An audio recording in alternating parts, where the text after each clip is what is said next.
Darel membuka daun pintu kamar Alea bertepatan dengan Alea yang baru saja keluar dari dalam kamar mandi dalam keadaan masih memakai handuk.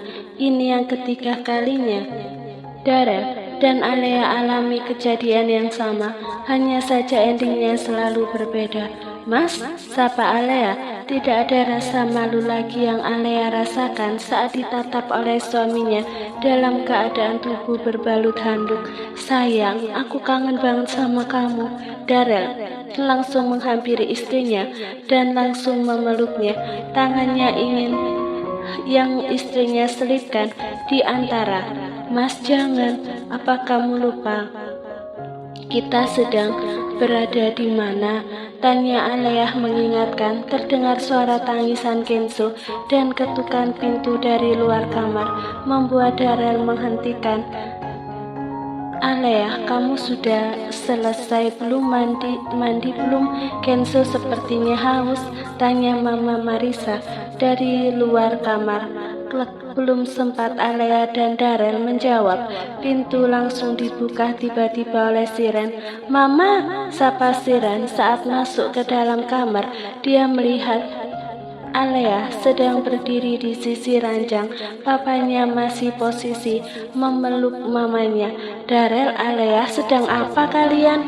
Tanya Mama Marisa saat melihat kepala Darel masih berada. Alea langsung menjauhkan kepala suaminya. Sebentar, Mak, aku mau pakai baju dulu. Alea langsung melangkah ke arah lemari pakaian. Mama Marisa memberikan Kenzo pada Darel, lalu dia keluar dari kamar itu. Mama, Silen mau mandi, rengek anak kecil itu. Sudah lama dia tidak dimandikan oleh mamanya. Siren, sore ini mandi sama papa dulu ya, adik Kenzo mau minum susu, ucap Alea memberi pengertian pada putrinya. Iya, Ma, saut Siren patuh. Pak, ayo. Siren mendongak pada Darel lalu menarik tangan papanya menuju kamar mandi. Malam harinya para laki-laki mengobrol di ruang tengah. Darel juga berada di ruangan itu, tapi dia disibukkan oleh kedua anaknya sehingga pria itu tidak bisa menyimak obrolan. Para wanita saat ini masih berada di dapur. Mereka saling bekerja sama memasak makanan untuk makan malam.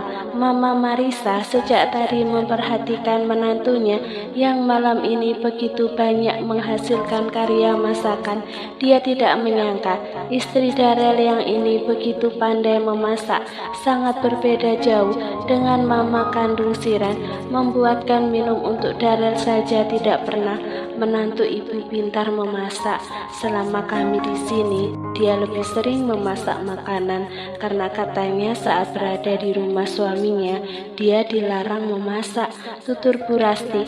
Wanita parubaya itu duduk di samping Mama Marisa. Iya, Bu, Darel beruntung sekali mempunyai istri seperti Alea, sudah cantik dan baik, pintar memasak pula, puji Mama Marisa pada menantunya. Bu, ternyata Papa Kenzo matanya juga berwarna biru, ucap Bu Rahmi, adik kandung Bu Rasti. Iya, Bu, kan Kenzo anaknya Darel, saut Mama Marisa sambil tersenyum. Kamu ini gimana sih, Rahmi? Sudah tahu mata Alea tidak berwarna biru. Sudah pasti mata Kenzo keturunan dari papanya, timpal Bu Rasti. Bu Rahmi yang mendengar itu langsung menggaruk belakang telinganya. Bu, kalau boleh tahu Papa Kenzo itu usianya berapa tahun? Tanya Bu Rahmi. Dia sangat penasaran dengan Papa Kenzo.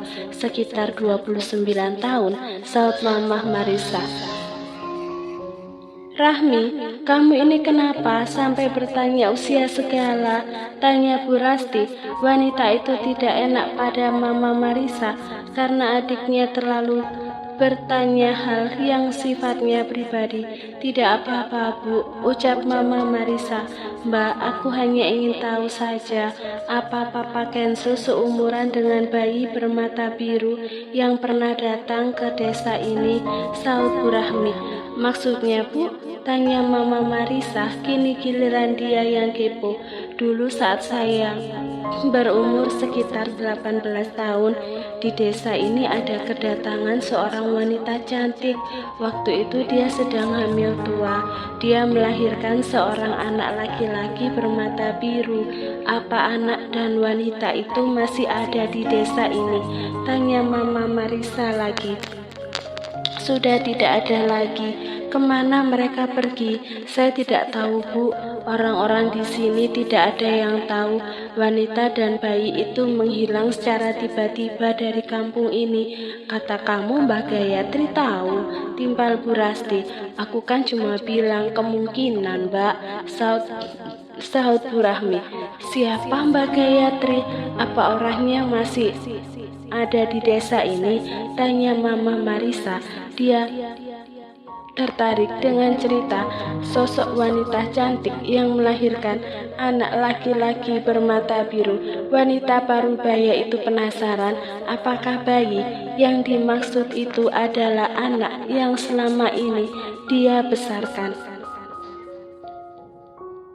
Dia dukun beranak yang membantu kelahiran bayi bermata biru itu. Di mana rumahnya? Apa Ibu bisa membantu saya ke rumah Mbak Gayatri? Rumahnya ada di ujung desa. Kalau Ibu mau bertemu, besok akan saya antar ke sana, sahut Bu Rahmi. Iya Bu, besok antar saya ke sana. Saya ingin bertemu dengan wanita itu. Beberapa saat kemudian, makan malam sudah matang. Semua makanan sudah dihidangkan di ruang makan. Para lelaki yang awalnya berada di ruang tengah, kini sudah berada di ruang makan. Mas sini Kenzo, biar aku saja yang menjaganya. Mas makan saja duluan. Aku mau ke kamar, mau menidurkan Kenzo.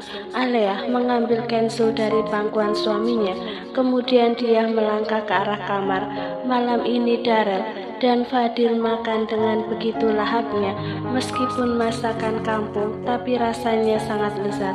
Mama Marisa tersenyum melihat putranya yang begitu menikmati makanan. Lahap sekali kamu makannya, Rel. Apa makanannya enak? Tanya Mama Marisa di sela-sela makannya.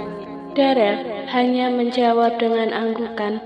Ini yang masak istri kamu, Rel, ibu wanita parubaya itu. Ini Alia juga tante yang masak, tanya Fadil saat mengambil tumis kangkung untuk yang ketiga kalinya. Bukan, tumis kangkung itu hasil masakan Mika, saut Mama Marisa. Mendengar itu Fadil langsung tersedak. Firdaus yang ada di sampingnya langsung menyodorkannya gelas yang berisi air putih. Pelan-pelan Fadil, makannya, tegur. Pelan-pelan Fadil makannya, tegur Mama Marisa. Setelah makan malam, Siren langsung berlari masuk ke dalam kamar Alea. Dia ingin tidur bersama mamanya dan adik Kenzo. Siren, kamu tidur dengan nenek saja ya, bujuk Mama Marisa.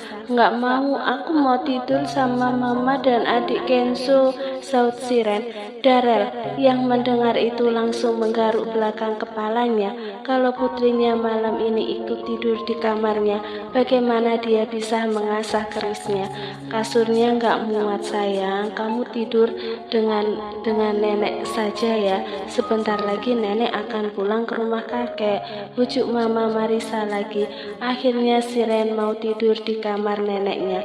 Keesokan harinya sesuai dengan perkataannya tadi malam, Mama Marisa benar-benar ingin bertemu dengan Mbah Gayatri. Hatinya mengatakan kampung ini ada hubungannya dengan masa lalu Darel. Mas, sebenarnya kita mau kemana sih? Tanya Darel saat Mama Marisa ingin diantar ke rumah Mbah Gayatri. Kamu gak usah banyak tanya Darel, ikuti saja perintah Mama. Mama Marisa masuk ke dalam mobil, diikuti oleh Bu Rahmi dan Bu Rasti, sedangkan Alea dan yang lainnya tinggal di rumah saja. Setelah keempatnya sudah masuk ke dalam mobil, Darel mulai menjalankan mobilnya keluar dari halaman rumah. Pria itu tidak bisa melajukan mobilnya karena jalan menuju ke rumah Mbak Gayatri masuk ke arah hutan. Itulah kenapa Bu Rahmi tidak mengizinkan Alea dan anak-anak ikut, karena jalan menuju ke rumah dukun beranak itu tidak mudah. Bu, ini jalannya kemana lagi? Tanya Darel, karena di depannya hanya ada jalan setapak. Mobilnya tidak bisa melewati jalan itu. Kita harus jalan kaki ke dalam, saut Rahmi. Keempatnya kemudian keluar dari mobil. Mereka melangkah di jalan setapak. Ma, sebenarnya untuk apa sih kita kesini? Apa Mama kenal dengan dukun beranak itu? Enggak, Mama baru pertama kali pergi ke kampung ini, saut Mama Marisa. Darel kemudian menghentikan pertanyaannya karena saat ini mereka sedang berada di depan sebuah gubuk kecil dengan atap daun rumba. Dinding rumahnya terbuat dari anyaman bambu. Mah, suasana di sini terasa angker, bisik Darel, tapi tidak ditanggapi oleh Mama Marisa karena wanita itu tatapannya fokus pada wanita tua yang baru saja membuka pintu gubuknya. Wanita yang postur tubuhnya membungkuk itu keluar dari gubuknya. Ada apa, Rahmi? Siapa yang datang bersama kamu? Wanita yang semua rambutnya berwarna putih itu melangkah ke teras rumahnya. Ini Mbak Rasti, kakak saya. Ini Bu Marisa dan putranya yang bernama Darel. Mereka datang dari kota, tutur Bu Rahmi menjelaskan. Mau apa kalian kesini? Tanya Mbak Gayatri dengan tatapan penuh selidik. Sikapnya sangat tidak bersahabat. Mbah, Bu Marisa datang ke sini ingin bertanya tentang bayi bermata biru, kata Bu Rahmi. Mau apa kalian mencari tahu tentang bayi itu? Tanya Mbah Gayatri. Dia terlihat waspada pada Mama Marisa dan Darel. Ma, ada apa sih? Kenapa mereka membicarakan Kenzo? Tanya Darel berbisik di telinga mamanya. Dia mengira bayi bermata biru yang baru saja disebutkan oleh Bu Rahmi adalah Kenzo. Bukan Kenzo, Rel. Kamu lebih baik menyimak saja, jawab Mama Marisa. Mbah, kami mau mencari tahu keberadaan wanita yang dulu pernah melahirkan di rumah ini. Wanita yang melahirkan bayi laki-laki biru, tutur Bu Rahmi. Dia tidak ada di sini, dia sudah pergi. Pergi kemana, Mbah? Bu Rasti ikut menimpali obrolan. Untuk apa kalian mau mencari wanita itu? Apa kalian ingin menangkapnya? Tanya Mbak Gayatri menyelidik. Dia terlihat waspada. Enggak, Mbak, sahut Bu Rahmi. Netranya menatap ke arah Mama Marisa. Tatapannya memberi isyarat ada. Mama Marisa mengutarakan tujuan ingin bertemu dengan wanita itu. Mbak, sayalah yang ingin bertemu dengan wanita yang melahirkan bayi bermata biru, ucap Mama Marisa. Untuk apa kamu mencarinya? Pasti kamu ingin melenyapkannya, cecarnya. Dia langsung berprasangka buruk pada Mama Marisa. Bukan, Mbak. Coba Mbah lihat laki-laki di samping saya ini. Matanya berwarna biru. Dia anak angkat saya. Kalau wanita itu masih hidup, saya ingin bertemu dengannya. Saya hanya ingin tahu apakah wanita itu ibu dari anak angkat saya. Tutur Mama Marisa. Penuturannya itu membuat Bu Rasti dan adiknya terkejut mendengar pernyataan yang baru saja diungkap oleh Mama Marisa. Mbah Gayatri mendekat ke arah Darel, tapi Darel langsung menjauh dari dukun beranak itu. Dia merasa risih didekati oleh wanita tua itu. Nak, biarkan Mbah melihat mata kamu, ujar Mama Marisa. Tangan Mama Marisa menahan tubuh Darel agar tidak menghindar dari Mbah Gayatri. Ma, ada apa sih ini sebenarnya? Tanya Darel. Nak, Mama yakin Mama kandung kamu sepertinya masih hidup, jawab Mama Marisa, membuat Darel tertegun karena selama ini dia menganggap kedua orang tua kandungnya sudah tiada. Kalian pasti orang suruhan wanita jahat itu. Pasti kalian ingin menangkapnya, kan? Tuduh Mbak Gayatri. Nampak sekali wanita tua itu ingin melindungi wanita yang pernah melahirkan di tempatnya. Dari pertanyaan Mbak Gayatri, Mama Marisa sudah bisa menyimpulkan bahwa wanita itu masih hidup. Hal ini membuat Mama Marisa semakin bersemangat ingin mengorek informasi dari wanita tua ini. Pergi kalian dari sini, Rahmi. Tolong bawa mereka pergi dari sini, seru Mbak Gayatri. Wanita itu beranjak berdiri dari tempat duduknya. Dia sekarang berdiri di ambang pintu gubuknya. Tangannya bersiap untuk menutup daun pintu. Bu Rahmi dan Bu Rasti menoleh ke arah Mama Arumi, seolah meminta pendapat langkah yang akan mereka ambil setelah diusir oleh dukun beranak itu. Mbah, kami pulang dulu, pamit Mama Arumi. Tapi tak ada sahutan dari Mbak Gayatri. Dukun beranak itu hanya menutup pintu gubuknya dengan sedikit kencang. Mama ngapain sih pergi ke tempat ini? Dari awal kedatangan kita, sikapnya sudah tidak bersahabat, tanya Darel saat menghampiri mamanya yang sudah melangkah hampir keluar dari halaman. Seumur-umur baru sekali ini dia diperlakukan seperti itu oleh orang lain. Selama ini, dia selalu diperlakukan baik oleh orang lain. Hanya Alea dan Mbah Gayatri saja orang yang pernah mengasarinya. Kalau dikasari oleh papanya itu hal yang biasa baginya. Karena hal itu sudah sering terjadi sepanjang Darel menjadi anak angkat pria itu. Rel, Mama membutuhkan informasi dari wanita tua itu. Sudah lama Mama Marisa ingin mencari asal-usul anak angkatnya. Ma, bagi aku cukup Mama yang menjadi mamaku. Aku tidak menginginkan wanita yang melahirkan dan sekaligus membuangku. Darel tidak begitu antusias untuk bertemu dengan orang tua kandungnya karena baginya kasih sayang Mama Marisa terhadapnya sudah sama seperti kasih sayang seorang ibu kandung pada anaknya. Nak, kamu jangan langsung berpikiran buruk seperti itu. Bisa saja kan Mama kandung kamu membuang kamu karena terpaksa, tutur Mama Marisa. Dia ingin mengubah pola pikir anaknya. Jadi bagaimana Bu Marisa? Apa Ibu ingin menghentikan pencarian wanita itu? Tanya Bu Rasti saat mereka sudah berada di dalam mobil. Tidak, rencananya sore ini saya akan menemui Mbak Gayatri lagi, saut Mama Marisa. Wanita parubaya itu bukannya putus asa, tapi justru semakin bersemangat karena dari sikap yang ditunjukkan oleh Mbak Gayatri, sepertinya ibu dari bayi bermata biru itu masih hidup. Enggak, Ma, aku enggak mau kesini lagi, tolak Darel tegas. Dia menjalankan mobil menuju arah pulang ke rumah Bu Rahmi. Darel, Mama melakukan ini semua demi kamu, Nak, saut Mama Marisa.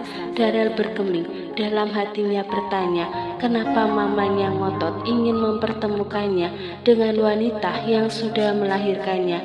Padahal Darel sudah merasa bahagia memiliki mama angkat sebaik Mama Marisa.